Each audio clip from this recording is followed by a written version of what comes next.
Con la Primera Guerra Mundial se produjeron cambios tecnológicos y científicos tras la segunda industrialización que se produjo en el último tercio del siglo XIX. Y a partir de ahí se produjo el estallido de la Primera Guerra.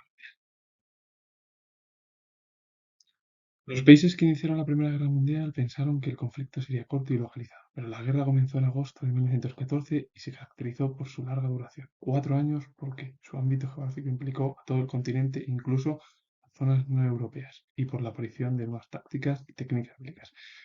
Claro, la Primera Guerra Mundial, los países pensaron que iba a ser un conflicto corto, localizado, pero claro, comenzó en agosto de 1914 y se caracterizó por su largo periodo de duración.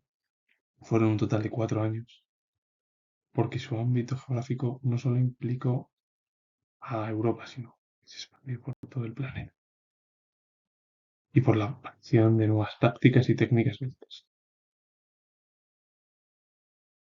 Así, en agosto de 1914 estallaba la Gran Guerra, que enfrentó de un lado a los imperios centrales, formado por Alemania y Austria-Hungría, y por el otro la Triple Entente, formado por Francia, Rusia y Reino Unido. En el momento del estallido, la situación de los dos bloques, por lo que se refiere a fuerzas militares, mostraba una clara superioridad numérica de la Entente, pero esta diferencia numérica era más ficticia que real. La posición estratégica de Alemania y Austria-Hungría en el centro de Europa favoreció el movimiento de tropas, mientras que la Entente y sus aliados estuvieron fragmentados en dos frentes sin comunicación terrestre posible. El ejército alemán era claramente superior al francés en artillería pesada de campaña y en vehículos automóviles. Sin embargo, existía un relativo equilibrio armamentístico entre los dos bloques.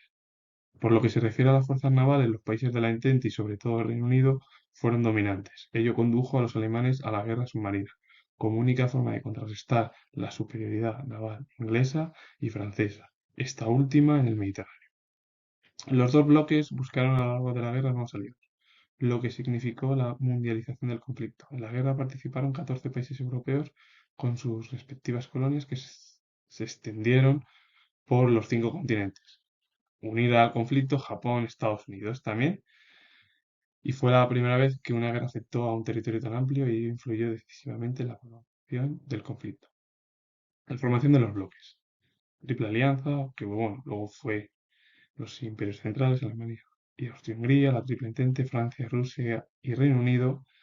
En las fuerzas parecía que la Triple Entente tenía superioridad frente a los imperios centrales, pero era más ficticia que real esa diferencia numérica. Porque claro, Alemania y Austria-Hungría en el centro de Europa pues, era más fácil mover las tropas de ambos países, mientras que la Entente y sus aliados pues, estuvieron fragmentados en dos frentes sin comunicación terrestre posible, viendo dónde está Rusia, que está más hacia la zona oriental europea, o Francia, que está en el centro, en la parte occidental, o las islas, bueno, las islas, es decir, Gran Bretaña, Reino Unido, pues al ver el mar, pues es más complicado mover a los soldados. Es verdad que el ejército alemán era claramente superior al francés en artillería pesada de campaña y en vehículos automóviles, aunque el equilibrio armamentístico entre los dos bloques era, bueno, sí, más similar, equilibrado, porque no había tanta diferencia.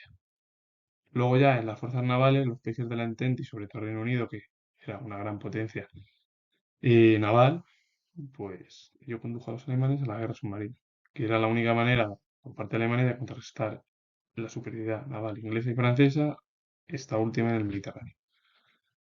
Y los dos bloques buscaron aliados en la guerra, al final se produjo una mundialización del conflicto y participaron en la Primera Guerra Mundial 14 países europeos con sus colonias que estaban repartidas por los 5 continentes. También hay que unir a Estados Unidos y Japón, participaron en el conflicto.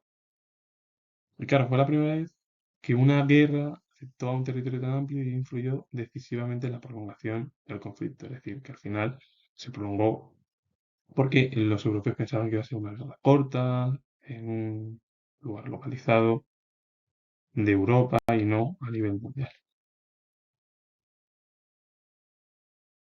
Fue la primera guerra total de la historia contemporánea. Se utilizaron recursos humanos, económicos y técnicos de los países contendientes. Duró el conflicto 4 años, de 1914 a 1918. Se movilizaron 65 millones de soldados. Los avances técnicos e industriales del último tercio del siglo XIX se pusieron al servicio de la fabricación de un armamento moderno y mortífero. Artillería, aviación, navíos, acorazados, submarinos, gases tóxicos entre otros armamentos pues, innovadores y además muy mortíferos. En los países beligerantes se impuso la economía de guerra dirigida por los estados. Se creó una industria de guerra para promover de armas y municiones al ejército, mientras la población sufrió el racionamiento, que era el estado distribuía y repartía los alimentos, y la penuria, que sufrió la población civil. Un punto importante en torno a la movilización fue bueno, pues la incorporación de las mujeres a los trabajos, debido a que los hombres se movilizaron en la guerra y trabajaron en las industrias, las mujeres en sectores que eran tradicionalmente masculinos.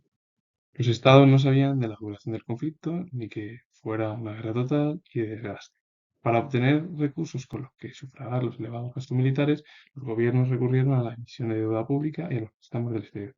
En el caso de los aliados, provinieron de Estados Unidos. Y la propaganda, otro característico en el interior de los países para inflamar el patriotismo y el espíritu de resistencia de la población civil y de los soldados. Y en el exterior, para minar la moral del enemigo y debilitar su capacidad de resistencia. Claro, fue la primera guerra total. Se bueno, utilizaron recursos humanos, económicos y técnicos de los países contendientes. Duró 4 años el conflicto, 65 millones de soldados se movilizaron. Los avances técnicos e industriales del último tercio del siglo XIX pusieron al servicio de la fabricación de armamentos modernos y mortíferos.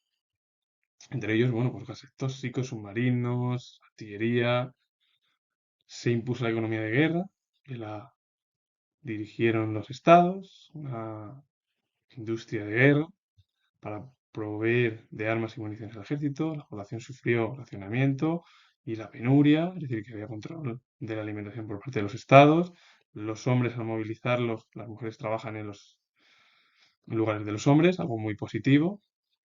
Y como los estados no sabían la duración del conflicto, ni que iba a ser una guerra total, ni tampoco de desgaste, pues al final tuvieron que sufragar los elevados gastos militares y encima los gobiernos promovieron la emisión de la deuda pública también a los préstamos del exterior. Los países aliados tuvieron el apoyo de Estados Unidos, participar con ellos. Y luego la propaganda era pues para ayudar a la población de cada país, minar la del enemigo, etcétera, etcétera. Esto al final es la evolución de las propagandas, de las características y de los principales armamentos que mejoraron en torno a la segunda revolución industrial.